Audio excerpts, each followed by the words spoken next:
Ako si Coach Aaron at ito ang kwento ko.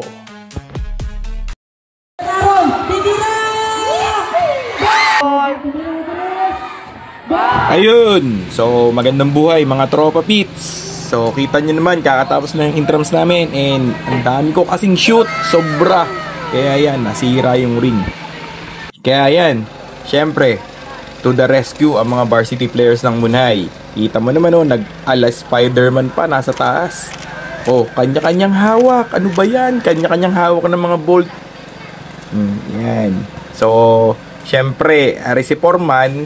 At syempre, hindi mawawala mga meron. Kita mo naman to. Sino ba to? Si Daniel. Talagang kinukulit pa ni Abudo. At syempre, yung ating naka-block dyan. Yan yung ating Captain Ball. Si Bon. At gawa ng paraan yan. Kasi after nito, merong tune-up kami sa Comi High. So, dadayo sila dito para makipag-tune up. And yan, so alis na tayo. Dalhin na muna natin to, pagawa natin tong ring na to. So, dala natin to sa mag-aayos. At ito na nga, si tatay. So, tiningnan na.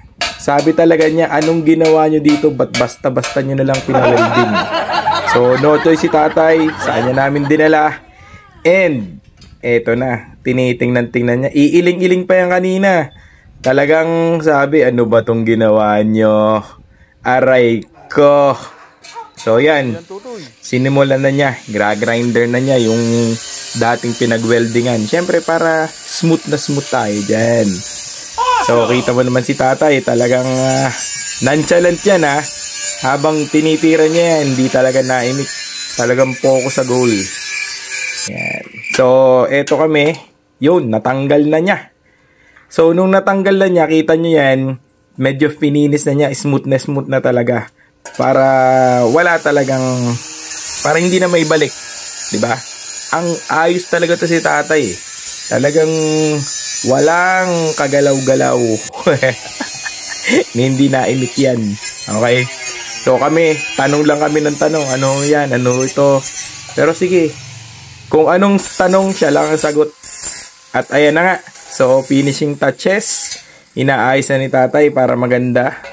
And, ito mo naman, basta na lang binitawan. Bahala na kayo. So, dinampot na nito ni Brocal. Okay? And syempre, kasama natin si Pardo po. Si Abudo. Para magbayad. Bunot, Pardo po. Yan. Kita mo na. Nag-abot. 200. Tay. Salamat. Pasalamat na kami. Syempre, punta na tayo sa kotse ko. Ayun, tibay. Harap muna. Yan, pakita.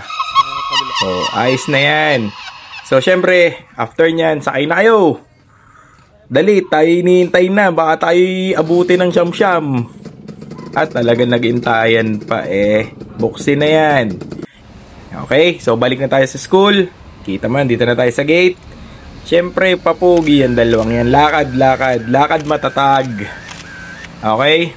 So, yan, habang ginagawa yung ating mga dinadaanan, eto na, andito na ang mga tropa. So, babalik, nagkaroon pa kami ng problema dyan ha. Iba yung mga tornilyo. Nung kinalas nila, kompleto. Nung ikakabit na, dumami. Ginagawa mo. Ayan na, si Pugi, si Spider-Man, umakyat na uli. Sa totoong buhay, wala naman siyang gagawin dyan. Tinan mo, pumunta lang doon sa taas ang nagpapakapugi. Ito mga to ang matitibay. Yan ang aking mga starters sa varsity. Kaya sila naman ang talagang eager na maayos ang ating basketball ring. At ayan na nga. So, finishing touches. Nailagay na lahat. Bumababa na si Spider-Man. Kita nyo naman yan, ganda. Baka naman sa nauhan, penging ring, at saka lahat na, pati board. Okay? So hanggang dito na lang mga tropa. Maraming salamat. God bless.